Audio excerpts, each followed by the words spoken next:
for the Susan Taylor Podcast, where we discuss the yoga of mind, medicine, and healing. Author of Feeling Good Matters, Sexual Radiance, and the Vital Energy Program, Dr. Taylor imparts authentic knowledge and practical tools that inspire, educate, and empower us to be a healing force for positive change. So join us and take your life and our planet to the next level.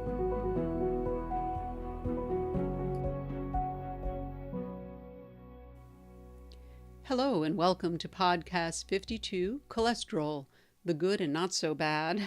5 things we need to know about cholesterol. In today's episode, I'd like to discuss why cholesterol is so vital to the human body, the good and not so bad cholesterol, and how clinical readings can be interpreted. So let's get started. There are 5 things that we need to know about cholesterol so that we are informed and we have done our own research as to whether it's good or bad. And I didn't want to use the word bad because cholesterol really isn't that bad.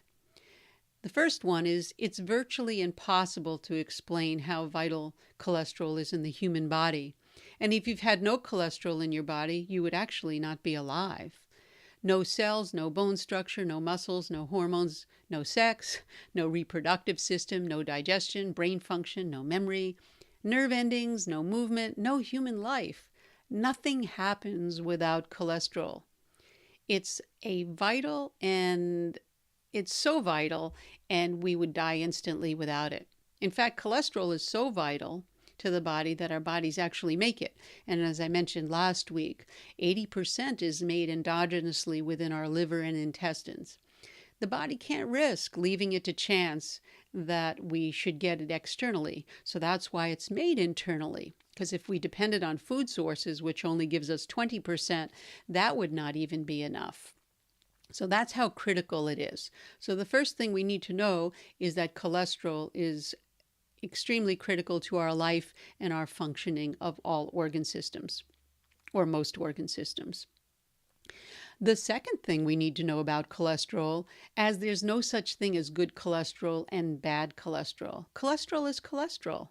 The chemical formula, it has 27 carbons, 4 hydrogens, and 6 oxygens, for those of you that are chemists out there. There's no good version or bad version of the formula. HDL is not even cholesterol. That's the high-density lipoproteins. It's not even cholesterol, yet alone necessarily good. LDL is not even cholesterol. That's the low-density lipoprotein, yet alone bad. HDL, as I mentioned, stands for high-density lipoprotein. LDL stands for low-density lipoprotein. And there are another 3. Remember, I mentioned last week there are 5. So fat and cholesterol are not water soluble, so they need to be carried around the body, as I mentioned, to do their vital work. And the carriers of these substances are called, as I said, the lipoproteins. And we could think of lipoproteins as the taxi cabs. It travels around the bloodstream acting as transporters for the cholesterol. So lipoproteins are carriers of cholesterol. And triglycerides and phospholipids and protein also are included in those lipoproteins. So it's quite a package of chemical constituents that actually carry it around in the blood. So all lipoproteins carry all of these substances, just in different proportions. LDL would be more accurately be called the carrier of our fresh cholesterol, and HDL would be more accurately called the carrier of recycled cholesterol because it brings it back to the liver. Getting the picture here, we're going to get to see what really happens with the LDL and the HDL, and I'm going to get to that in a minute in how it deals with inflammation. The standard blood cholesterol test, as I mentioned before, does not measure LDL. It only estimates it. The fasting blood cholesterol test that we take can only measure total cholesterol and HDL. Here are 2 other unknowns in a 4-variable equation, the LDL and VLDL, so low-density lipoprotein and very low-density lipoprotein. So the estimation is refined further using an equation for the person that developed it. Friedewald, and that's the Friedewald equation, and it's named after William Friedewald, who actually developed it. So total cholesterol equals LDL plus HDL plus triglycerides. And we don't need to get any more into it, but just want to give you an idea that it's a good parameter, but it's not an exact parameter. So just keep that. So no wonder an inverse association is observed between LDL and HDL, because that's by the definition. So let's keep that in mind when we get our cholesterol checked. And, we think it's scientific, but it really isn't that scientific if we do it from a mathematical perspective with an equation with 4 variables, 2 of only which can be measured. Well, that's really not a stable way to do things when we talk about mathematics. So that third statement I made was the standard blood cholesterol doesn't measure our LDL. Now let's move on to the fourth thing we need to know really about cholesterol, and that talks about statins. Statins stop the body from producing cholesterol that it's designed to produce. They literally stop one of our fundamental body processes from being able to function. In other words, statin drugs stop the acute inflammatory process that it does.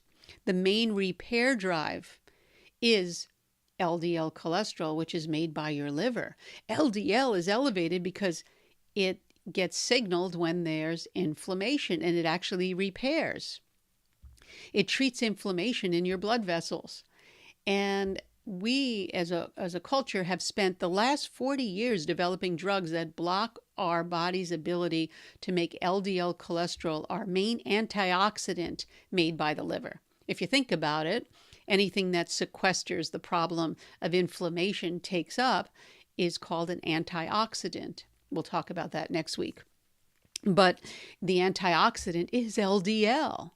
So if you get an accumulation of cholesterol in the blood vessel, it's because you have overwhelmed the body's ability to clean it out. And the LDL does exactly what it's supposed to do. LDL moves into the blood vessels, donates an electron, which becomes a reductive biochemical response, reduces inflammation, and then gets cleaned up by a sweeper system. A macrophage comes in back into the bloodstream and attaches to the HDL, and it takes it back to the liver. So that's why having high HDL is considered good, because that's going to take it back after our sweeper system. It's our sweeper system that comes into play. So who is told HDL is good cholesterol? It's just a carrier for the LDL, and HDL is not the antioxidant. It's the LDL that's the antioxidant. So really, LDL isn't that bad if we really look at it, but it does mean there's a lot of inflammation. And it reminds me when, I've had knee injuries, and I remember when I was on crutches, my LDL had skyrocketed. I had virtually no HDL, and I got really nervous, and they said, get on Lipitor. And I didn't do it because I was at that stage of life not to worry. I was early, or in my late 40s, early 50s. And so I didn't listen. And when I just recently got it done, my HDL was back up in the 90s, because I always wondered, how could my HDL have been so low? And my LDL was high too. But I'm not, you don't worry after a while when you start really looking at the numbers and start really evaluating what does the whole lifestyle look like, where are you in your age range. Now, women, when they're menopausal, have a different parameter to look at than if women are not menopausal. For those women out there, there is a big difference in how we evaluate these levels. Okay, so let's move on to the fifth.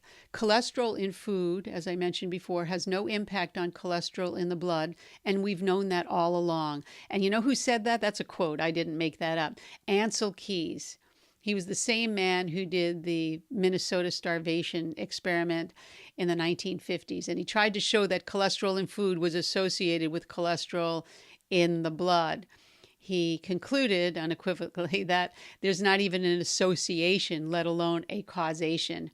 And he never deviated from the view. So he actually says, in quote, cholesterol in food has no impact on cholesterol. But he started to prove something else, and he found that, wow, that's what I had mentioned. It's the 20% range that I talked about.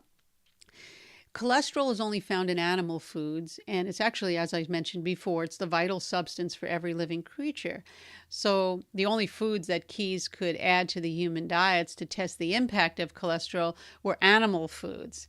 And given that, he concluded that eating animal foods had no impact on blood cholesterol levels, and it follows that animal foods per se have no impact on blood cholesterol levels. And very interesting, and you can digest that for yourself and make a decision. So there's no need whatsoever, people say, to avoid liver, red meat, meats, fish, eggs, dairy, if you're thinking about cholesterol.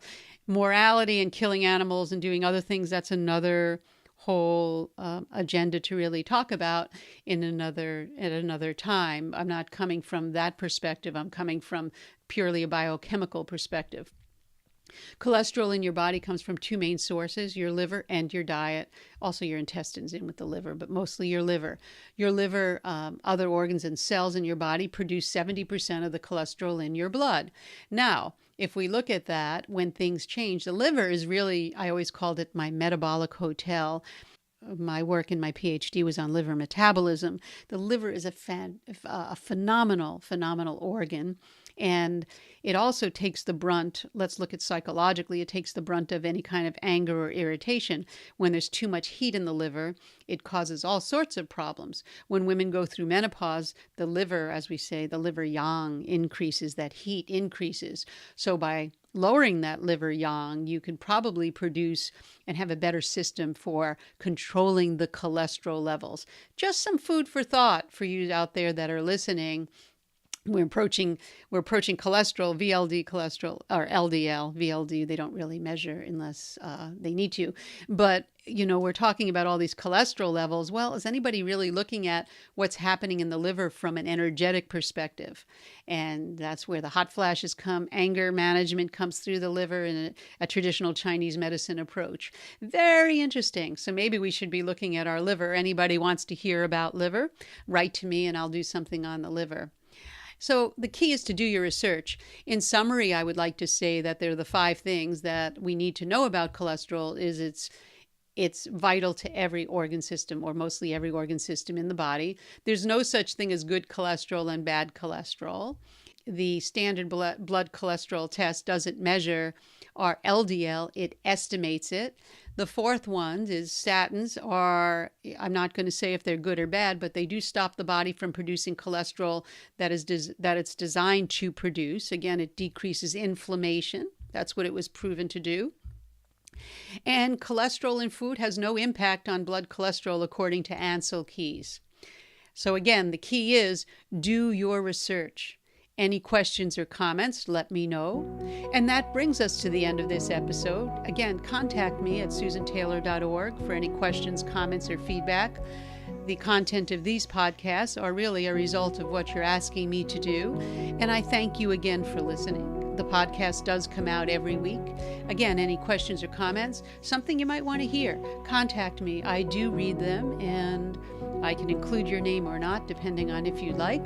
But until next time, remain calm, consciously aware, living in the moment. And we know that being aware in the moment does decrease our stress levels because we're in the now, in the moment. And that's what remain calm is all about. Anyway, talk to you next week. Next week we'll talk about inflammation.